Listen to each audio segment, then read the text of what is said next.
I wish I could say that there was something special about me that made that possible. I really, I don't think that there is. What's interesting about moving into leadership when it comes to tech is that the entire industry is evolving away from what that we were doing, 15, 20 years ago, where it was just kind of the very best engineer was eventually promoted into management and kept going, right? Into a system where you have many more companies doing a dual track, where you've got ICs that can get just as high, just as much pay, just as much influence, frankly, on product as managers, right? But that really didn't exist a while back for very many people.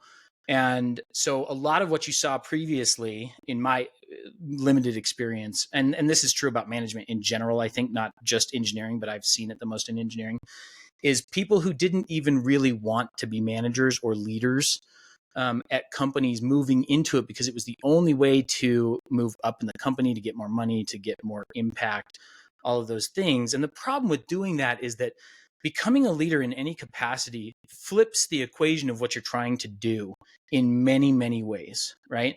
Instead of, as an IC, what you're trying to do is you're trying to create impact by coding, by getting tasks done, by creating quality.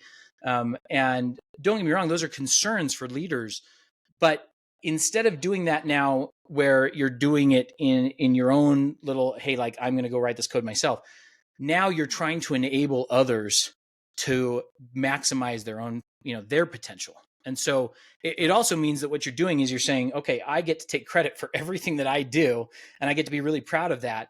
I'm essentially taking no credit for anything that goes right, and I'm taking all the credit for everything that goes wrong in order to shield, the team from things that just naturally fall out of, frankly, anything, right? People make mistakes, and you have to have an environment that allows for that. Otherwise, people can't grow.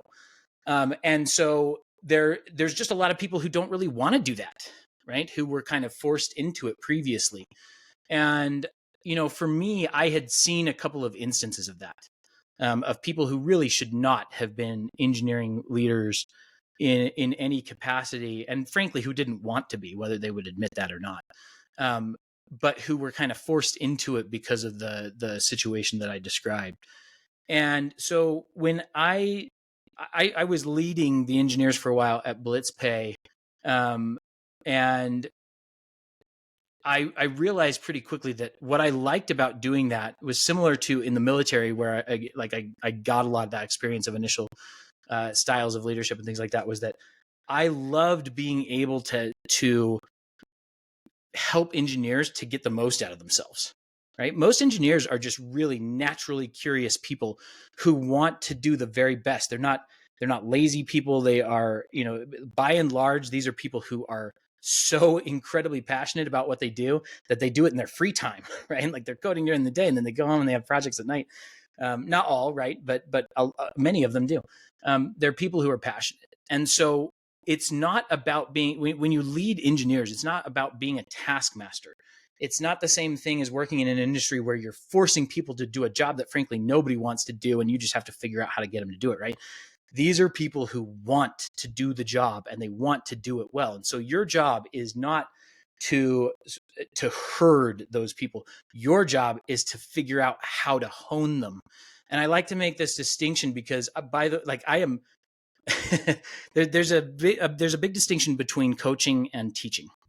I am an awful teacher. My kids will tell you this, because when I try and help them learn a new concept for school, it's very difficult for me. I lack the patience for it, but I love to coach. And the difference in my mind is that when you're teaching someone brand new, they're coming into it and maybe they like it, maybe they don't, but that's not really the point, right? You're trying to get them from 0 to 1 in their own skill set. That is, there's a lot of sort of guiding that you have to do that's very down in the details. You kind of have to push through some things. I'm bad at that. What I'm good at, though, and what I think that many great engineering leaders are good at is taking people who are already super motivated and good at what they do and saying, let me help you identify the pieces that you can make changes to, or that you can work hard on, that will make you better than where you are right now. And if you come at that from the perspective of, I'm trying to help you maximize. This isn't about creating better output for the company. That falls out of a process of making you better, right? But that's not what's important. What is important is helping you to identify how you can get better. If that's your attitude coming into engineering leadership, you are going to be successful every time, right? And so for me, I figured out really quickly that that's what I love doing, is helping engineers to maximize their own effort and get better.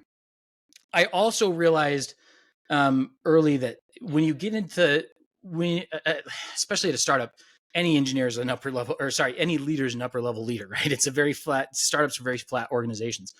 You need to be able to speak two different languages in engineering in order to do that kind of engineering leadership effectively, where you're also communicating with the business. I like that communication piece. I like product. I like talking about product. I like talking about the business value of product.